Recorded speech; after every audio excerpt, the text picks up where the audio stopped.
ஏமாத்துறத நிறுத்துறியா போச்சு? எனக்கு அந்த கேண்டி வாபஸ்லாம் நல்லா தெரியுது. தள்ளி போங்க.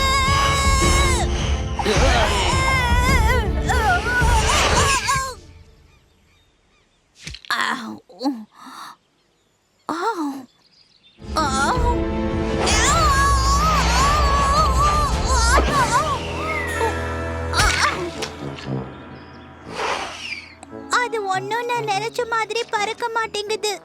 உனக்கு ஒண்ணு தெரியுமா? நீ சூனியக்காரி மாதிரி வேஷம் போட்டினா கண்டிப்பா அது நீ சொல்ற பேச்சு எல்லாத்தையும் கேட்கும். சூனியக்காரியா? பைத்தியக்காரத்தனம். நான் போச்சிக்கு எப்படி பயிற்சி கொடுத்தேன் தெரியுமா? பெரிய அலிகேட்டர் வேஷம் போட்டுதான். இதோ நான் வந்துட்டேன்.